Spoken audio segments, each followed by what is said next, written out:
ჩათვალეთ, რომ ჩემი დაწერილი ასე გამოეხმაურა პარლამენტის ვიცე-სპიკერი მურმან დუმბაძე ემსახურა საქართველოს Facebook-ის ოფიციალურ გვერდზე გამოქვეყნებულ სტატუსს, რომელიც მაცნეს კორესპონდენტის პროფესიონალიზმს ეჭქვეშ აყენებს. ავტორის გაღიზიანება მაცნეს ჟურნალისტის მიერ ავთანდილ ბერიძის მისამართით დასმულმა კითხვამ გამოიწვია, რომელიც ინკოგნიტო ავტორს უადგილოდ ეჩვენა. თემის დეტალები სულხან მესხიძის სიუჟეტში.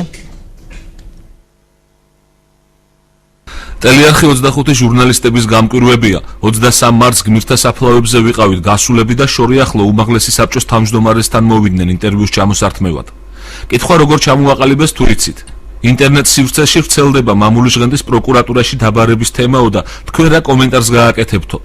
იმენა გადავბჟირდი. თუ სხვა რაიმეს კითხვა სურთ, ჯერ ამ ხილა დონის ღონისძიება რომაა და მთელი ბათუმის გადარჩენისთვის დაღუპულებს იხსენებს, ჯერ იმაზე უნდა ჰკითხონ. და პახოდუ მერე. ნუ მოკლედ რა, მაგენი უკვე გადატრენინგებასაც აღარ ექვემდებარებიან. მსგავსი შინაარსის სტატუსი ორგანიზაცია ემსახურე საქართველოს Facebook-ის ოფიციალურ გვერდზე დღეს გამოქვეყნდა. ორგანიზაციის დამფუძნებელი მურმან დუმბაძე აცხადებს, რომ საიტზე გამოქვეყნებული სტატუსი საყვედური შემცველი იყო. ვინ არის აღნიშნული გვერდის ადმინისტრატორი, საქართველოს პარლამენტის ვიცე-სპიკერი არ აკონკრეტებს. აი აქ რაც ვრცელდება, ჩაწეროთ რომ მე ვარ მურმან დუმბაძე.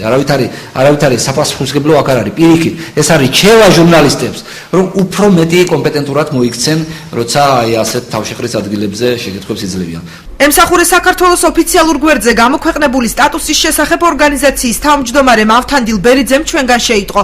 რეგიონის პირველი კანონმდებელი აცხადებს, რომ აღნიშნულ გვერდზე წარსულში გაკეთებულ კომენტარებს ეთანხმებოდა.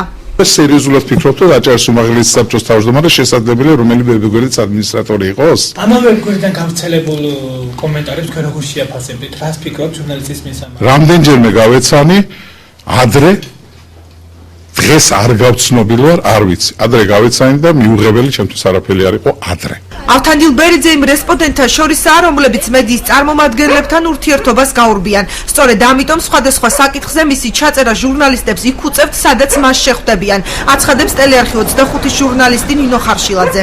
არსებობს რესპონდენტების კატეგორია, რომლებიც არასდროს არ არიან მზად, რომ უპასუხონ ჩვენს მიერ დასმულ შეკითხვებს. ერთ-ერთი მათგანი არის ავთანდილ ბერიძე.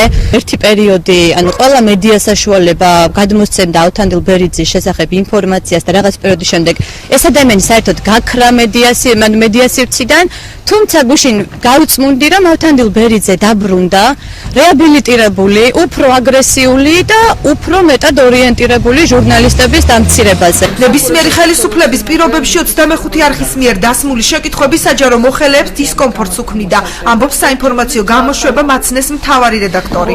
ნებისმიერი ხელისუფლების პირობებში 25 არხის მიერ დასმული კითხვები არაკომფორტულ მდგომარეობაში შეაყენებდათ რესპონდენტებს.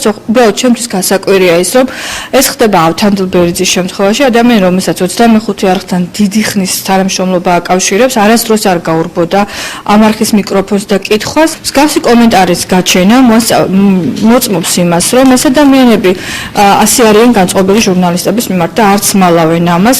მე ვფიქრობ, ეს ახალისებს ჟურნალისტებისადმი ამგვარ დამოკიდებულებას. ავთანდილ ბერიძის გაღიზიანება გუშინ მაცნეს ჟურნალისტის მიერ დასმულმა კითხვამ გამოიწვია, რომელიც საკრებულოს წევრის კოალიცია ქართული ოცნების წარმომადგენლის მამული ჟღენტის დაკავების ფაქტს ეხებოდა.